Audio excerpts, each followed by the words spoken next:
কদিন ধরেই আমরা সারা দেশে আওয়ামী লীগের কিছু তৎপরতা কিন্তু দেখতে পাচ্ছি এবং এই তৎপরতাগুলো নিয়ে নানা ধরনের কথাবার্তা হয়েছে এবং কিছু কিছু তৎপরতার সঙ্গে আমরা একটু সহিংসতারও সম্পৃক্ততা দেখছি। প্রশ্ন হচ্ছে যে আওয়ামী লীগের এই তৎপরতা, যে দলটাকে সরকারিভাবে রাজনৈতিক কর্মকাণ্ড এখন যাদের স্থগিত রাখা হয়েছে, যাদেরকে আন্তর্জাতিক অপরাধ ট্রাইব্যুনালে যাদের বিচার করা হবে বলে জানানো হয়েছে, সেই দলটার এই যে তৎপরতা, যা নাকি নিষিদ্ধ কার্যক্রম হিসেবে বিবেচিত হচ্ছে, যারা জয় বাংলা স্লোগান দিচ্ছেন তাদেরকে ধরে নিয়ে যাওয়া হচ্ছে, আওয়ামী লীগের পতাকা উত্তোলন করা যাচ্ছে না কোথাও, এই যখন অবস্থা, তখন তার মধ্যেও আওয়ামী লীগের যে এই কর্মকাণ্ড, বিভিন্ন রকম ঝটিকা মিছিল, এগুলিকে সরকার আসলে কীভাবে হ্যান্ডেল করবে? জুন মাসের 23 তারিখে আওয়ামী লীগের প্রতিষ্ঠা বার্ষিকী ছিল, সেখানেও আমরা দেখেছি সরকার সেটাকে নিয়ে নানা রকম প্রস্তুতিমূলক ব্যবস্থা নিয়েছে, যা নাকি সরকারের দুর্বলতাকেই সারা দুনিয়ার কাছে প্রকাশ করে দিয়েছে। অনেকেই বলছিলেন যে আওয়ামী লীগ কীভাবে রাজনীতিতে আবার ফিরে আসবে, আওয়ামী লীগ কি আবার ফিরে আসতে পারবে? যদি আওয়ামী লীগ ফিরে আসে তাহলে সেটা কি তাদের যে বর্তমান নেতৃত্ব, শেখ হাসিনার যে নেতৃত্ব, তাকে নিয়েই ফিরে আসবে? এর মধ্যে আবার শেখ হাসিনার একটা ঘোষণাও ছিল, তো উনি জানিয়েছেন যে উনি এই বছরের মধ্যে দেশে ফিরছেন। সেটাও কিন্তু আমাদের দেশের রাজনীতির ক্ষেত্রে এক ধরনের নতুন অস্থিরতার জন্ম দিতে পারে বলে কেউ কেউ বলেছেন। তো এর মধ্যে জুলাই এসে গেল।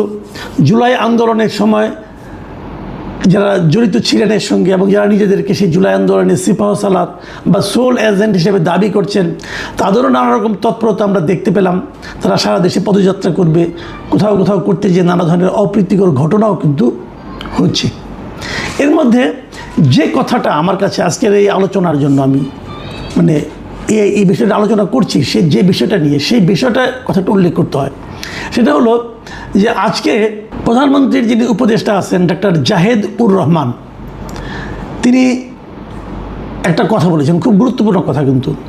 সেটা হলো তিনি বলেছেন যে আওয়ামী লীগের নেতা কর্মীদের উদ্দেশ্যে বলেছেন যে তারা যে বিভিন্ন রকম মিছিল করছে, এ প্রসঙ্গে উনি বলেছেন যে তারা যেন রাষ্ট্রের আইন মেনে চলেন।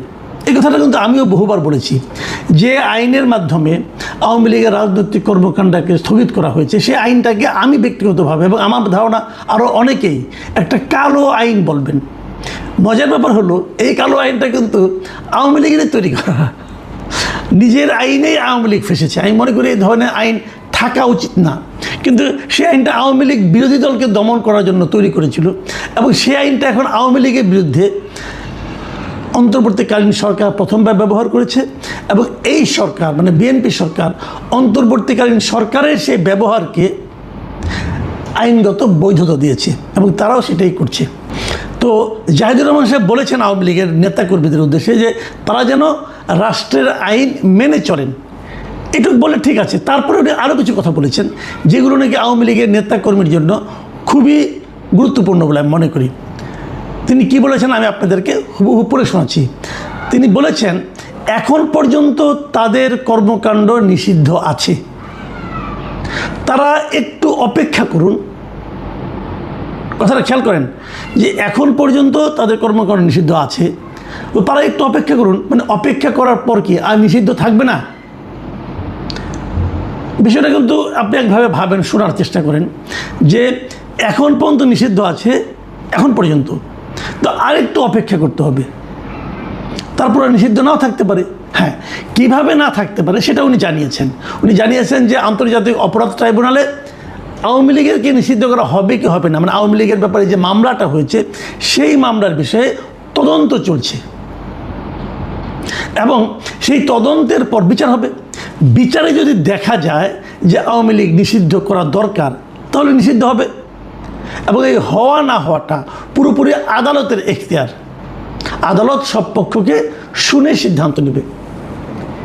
এখন এটা খুব ভালো কথা, কিন্তু এখন আমার কথাটা হলো এক জায়গায়, সেটা হলো আদালত যে সব পক্ষের কথা শুনে সিদ্ধান্ত নেবে, তাহলে আওয়ামী লীগের পক্ষে কথা বলবে কে? এটা কিন্তু একটা আমি মনে করি খুবই গুরুত্বপূর্ণ প্রশ্ন, যে আওয়ামী লীগের পক্ষে আন্তর্জাতিক অপরাধ ট্রাইব্যুনালে যে শুনানিটা হবে, যে যুক্তিতর্ক হবে, যে দুই পক্ষের যে কথাবার্তা হবে, সেখানে আওয়ামী লীগের পক্ষে কথা বলবে কে? বিএনপির কোনো উকিল, অথবা জামাতের কোনো উকিল, নাকি এনসিপির কোনো উকিল? তিন দলেরই সমর্থক উকিল আছেন। এখন তারাই কি আওয়ামী লীগের পক্ষে কথা বলবেন, নাকি আওয়ামী লীগের পক্ষের কোনো, আওয়ামী লীগের মতবল, মানে আওয়ামী লীগকে সমর্থন করেন, এক ধরনের নৈতিকভাবে আওয়ামী লীগের রাজনীতির সঙ্গে একসময় জড়িত ছিলেন, এমন কোনো উকিল অংশ নেবেন? যদি তেমন উকিল আওয়ামী লীগের পক্ষে যুক্তিতর্ক উপস্থাপন করেন ট্রাইব্যুনালে, তো সেই উকিলের, মানে সেই আইনজীবীর নিরাপত্তা কে নিশ্চিত করবে? সামাজিকভাবে তাকে যে মবের শিকার হতে হবে না, সেটা কে নিশ্চিত করবে? কারণ মব তো চলছে। কোথাও একজন ছাত্রলীগের লোককে যদি আপনি পিটিয়ে ধরে নিয়ে যে থানায় নিয়ে যান, থানা তাকে ধরে নিচ্ছে, বলছে সে নিষিদ্ধ ঘোষিত ছাত্রলীগের সাবেক সভাপতি, বলে দিল। কিন্তু এটা তো আপনি আইন অনুযায়ী পারেন না। সে যদি ছাত্রলীগের স্লোগান না দেয়, যতক্ষণ পর্যন্ত সে ছাত্রলীগের স্লোগান না দেবে, যতক্ষণ পর্যন্ত সে ছাত্রলীগ অথবা আওয়ামী লীগের রাজনীতিটা না করবে প্রকাশ্যে, ততক্ষণ পর্যন্ত তো তাকে আপনি আটকাতে পারেন না। কিন্তু আটকানো কি হচ্ছে না? আপনারা প্রায়ই দেখবেন, যে কোনো নিউজে দেখবেন, প্রায়ই দেখবেন এই কথা বলা হয় যে অমুককে গ্রেপ্তার করা হয়েছে এবং সে আওয়ামী লীগের একজন সাবেক সভাপতি। তার এটাই অপরাধ, আর কোনো অপরাধ লাগবে না। তো এই যে ঘটনাগুলো, এই ঘটনাগুলো যদি ওখানে ঘটে, তাহলে আওয়ামী লীগকে নিষেধাজ্ঞা থেকে মুক্ত করতে, আওয়ামী লীগের রাজনীতিটাকে অবাধ করতে যে আইনজীবী আওয়ামী লীগের পক্ষে যুক্তিতর্ক উপস্থাপন করবে, তাকে সামাজিক নিরাপত্তাটা কে দিবে? তাকে মবের হাত থেকে কে বাঁচাবে? রাষ্ট্র কি সে গ্যারান্টি দেবে? দিয়েছে এ পর্যন্ত? আইনজীবীদের দেখেন, একটা জিনিস দেখেন আপনারা, একটা লোক আওয়ামী লীগ করেন না, সে আওয়ামী লীগের কোনো পদে নেই, কিন্তু সে হয়তো আইনজীবী। সে আইনজীবী যাকে নাকি আওয়ামী সমর্থক আইনজীবী বলা যেতে পারে। মানে একসময় তারা আওয়ামী লীগের যে প্যানেল ছিল, সেই প্যানেলে মানে আওয়ামী লীগ সমর্থক যে আইনজীবী সমিতি ছিল, হয়তো তাদের মেম্বার ছিল অথবা তাদের সমর্থক ছিল। এই অপরাধে আইনজীবীরাই, বিএনপি এবং জামাতের আইনজীবীরা, ওনাদেরকে নির্বাচন পর্যন্ত করতে দেয় নাই, সুপ্রিম কোর্ট বারেও দেয় নাই, বিভিন্ন জেলা বারেও দেয়নি। তো ওনারা তো আইন বুঝেন, ওনারা তো আইন মানেন। ওনারা যখন ওদের ব্যাপারে এরকম আচরণ করেছেন, তাহলে সে তাদের ব্যাপারে আপনার যখন নাকি মূল দল নিয়ে আলোচনা হবে, তখন কী অবস্থাটা ধারণ করবে? এর ব্যাখ্যাটা কি? এটা আমি মনে করি একটা গুরুত্বপূর্ণ বিষয়। এখন আমরা জেনেছি এর মধ্যে যে আন্তর্জাতিক অপরাধ ট্রাইব্যুনালের যিনি চিফ প্রসিকিউটর আছেন, তিনি জানিয়েছেন যে আওয়ামী লীগের নিষিদ্ধ করার ব্যাপারে, কার্যক্রম নিষিদ্ধের বিষয়ে অলরেডি তদন্ত, ট্রাইব্যুনালে যে তদন্ত সংস্থা আছে তারা তদন্ত করছে। এখন সেই তদন্ত করে তারা কি পাবে না পাবে সেটা তারা ট্রাইব্যুনালকে জানাবে এবং তার উপর ভিত্তি করে এই মামলা চলবে। একটা জরুরি প্রশ্ন, সেটা হলো এই মামলা কতদিন চলবে? দেখুন, কতদিন চলবে এই জিনিসটা জরুরি এই কারণে যে যদি মনে করেন এটা 3 বছর চলে, বলা হয়েছে যে যতদিন মামলা চলবে ততদিন আওয়ামী লীগ কোনো রাজনৈতিক কর্মকাণ্ড করতে পারবে না। তো আওয়ামী লীগের নেতাকর্মীরা কি অতটুকু ধৈর্য ধারণ করবে? যেভাবে জাহিদুর রহমান বলছেন একটু অপেক্ষা করেন, সেই একটুটা কি 3 বছর নাকি 4 বছর? এই একটু অপেক্ষাটার মানে আপনার স্থায়িত্ব কতদিন? যদি 3 বছর হয় তাহলে সেটাকে একটু বলা যাবে। এখন জাহিদ সাহেব যখন বলেন একটু অপেক্ষা করেন, তখন আমি ধারণা করি হয়তো সেই জিনিসটা দ্রুতই হবে। এবং আমার যেন সব মিলিয়ে কেন যেন মনে হয় যে বোধহয় এই জিনিসটা একটু দ্রুতই হবে। কেন মনে হয় সেটাও বলি। যেমন ধরুন, সরকারের অ্যাটিচিউডটা কিন্তু আমি একটু একটু টের পাচ্ছি। এটা জাহিদুর রহমান সাহেবের কথায় যেমন টের পেলাম, 2 দিন আগে আমরা দেখেছি যে স্বরাষ্ট্রমন্ত্রী তিনিও কিন্তু এ সংক্রান্ত একটা বক্তব্য দিয়েছেন। যেমন উনি গত জুলাই জাতীয় সম্মেলন যেটা হয়েছিল কদিন আগে চীনমৈত্রী সম্মেলন কেন্দ্রে, সেখানে উনি বলেছিলেন যে রাজনৈতিক দল হিসেবে আওয়ামী লীগের বিচার দাবি করেছি আমরা, অন্যরাও দাবি করেছেন, তদন্ত হচ্ছে, ইনশাল্লাহ খুব শিগগির রাজনৈতিক দল হিসেবে তাদেরকে বিচারের কাঠগড়ায় নিয়ে যাওয়া হবে। খুব ইতিবাচক দিক। কিন্তু বিচার মানেই কিন্তু ফাঁসি না। বিচার মানে অনেক সময় বিচারের মাধ্যমে অনেক সময় বেকসুর খালাসও পেয়ে যায়। আমি ব্যক্তিগতভাবে যদি আমি যদি বলি আমার কথাটা, আমি কিন্তু আওয়ামী লীগের রাজনীতি নিষিদ্ধের পক্ষে না।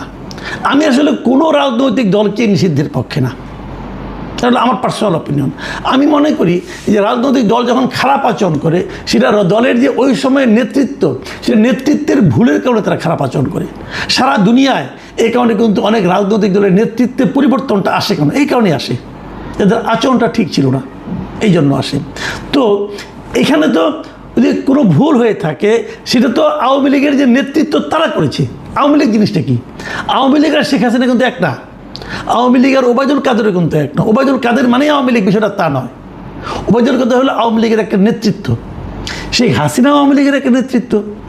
তো আওয়ামী লীগকে ব্যবহার করে যত লোক অন্যায় করেছেন, যত লোক খুন করেছেন, গণহত্যা করেছেন, যত লোক অপরাধ করেছেন, যত লোক লুটতরাজ করেছেন, এদের সবাইকে ওই অপরাধের কারণে বিচার করতে হবে।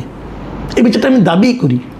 কিন্তু তার মানে আপনি দলটাকেই বলবেন যে এই দলটাকে আপনি তখনই করতে পারবেন যখন নাকি দলের গঠনতন্ত্রে সেই ধরনের কোনো কথা থাকবে। যদি দলের গঠনতন্ত্রে থাকে যে অমুককে অমুককে এই দল বলছে, এই দল সিদ্ধান্ত নিয়েছে, অমুককে অমুককে আমার প্রতিবাদ করে তাকে গুলি করে মেরে ফেলা হবে, যদি এই ধরনের কোনো গঠনতন্ত্রে লেখা থাকে, তখন দলের দায়। আর তা না হলে দলের যারা নেতৃত্বে থাকে তাদের দায়। এই জিনিসটা যদি থাকে, তাহলে আমার মনে হয় যে প্রকৃত বিচারটা হবে। আমি আশা করব তারা কিভাবে বিচার করবেন না করবেন। আমি কেবল একটা কথা বলি, অনেকেই বলেন, নানা ধরনের উদাহরণ দিয়ে বলেন যে দল একবার বিতাড়িত হয়, যে দল একবার জনগণ যে দলকে প্রত্যাখ্যান করে, সেই দলের ফিরে আসার ঘটনা সাধারণত নাই। কিন্তু এটাও কিন্তু সত্য, যখন কোনো ক্ষমতাচ্যুত দল আবার ফিরে আসে, সেটা যতটা না নিজের শক্তিতে আসে, তার চেয়ে বেশি আসে যে পরবর্তী সময়ে যে সরকার ক্ষমতায় থাকে তাদের দুর্বলতার কারণে। আজকে আওয়ামী লীগ নিয়ে এত আলোচনা হতোই না। আজকে আওয়ামী লীগ বিভিন্ন পর্যায়ে মিছিল করার সুযোগ সাহসী পেত না, যদি অন্তর্বর্তীকালীন সরকার, ডক্টর ইউনূসের সরকার যদি দেশটাকে ভালোভাবে চালাতে পারত। তারা তা পারেনি, এবং তারা এতটাই খারাপ চালিয়েছে, তারা এতটাই দুর্নীতিপরায়ণ ছিল যে ওনাদের আমলেই লোকে আওয়ামী লীগ সম্পর্কে বলেছে যে আগেই ভালো ছিল। এটা আমি নিজে শুনেছি, বলেছে, আপনারাও শুনেছেন। কাজে অন্তর্বর্তীকালীন সরকার, ডক্টর ইউনূসের সরকার আওয়ামী লীগের ফিরে আসার প্রাথমিক কাজটা করে দিয়ে গেছে। এখন বর্তমান সরকার যদি সুশাসন কায়েম করতে পারে, মানুষের অর্থনৈতিক অবস্থার একটা সমাধান করতে পারে, ভালো করতে পারে, মানুষ যদি স্বস্তিতে থাকে, মানুষের মনে করেন যে বিদ্যুৎ, তেল, গ্যাস এটসেট্রা, এগুলি মানে দ্রব্যমূল্য, এগুলির ব্যাপারে মানুষ যদি স্বস্তিতে থাকে, যদি মুদ্রাস্ফীতি কমে, মূল্যস্ফীতি কমে, যদি এগুলো হয়, তাহলে দেখবেন এই সমস্ত ঝটিকা মিছিল সরকারকে বিব্রত করতে পারবে না। আর যদি ওগুলি হয়, যদি এগুলি বাড়তে থাকে, তাহলে আওয়ামী লীগ ফিরে আসার ব্যাপারটা, অনেক দাবিটা অনেক জোরালো হয়ে যাবে। আমি জানি না সরকার কিভাবে হ্যান্ডেল করবে, অথবা এমনও তো হতে পারে সরকার নিজেই চায় যে আওয়ামী লীগ চলে আসুক, হতেও পারে। কারণ তারা যদি মনে করে যে সেটা গণতান্ত্রিক প্রক্রিয়া চালু রাখবে, সেক্ষেত্রে তারা যদি ভাবে এই বিশাল জনসমর্থনের একটা দলকে বাইরে রেখে গণতন্ত্র কায়েম করা যাবে না, যদি তারা এভাবে ভাবে, তাহলে তো আওয়ামী লীগের প্রত্যাবর্তনটা অবধারিত। প্রিয় দর্শক, আমার কাছে মনে হয়েছে সরকারের বিভিন্ন কর্তা ব্যক্তিদের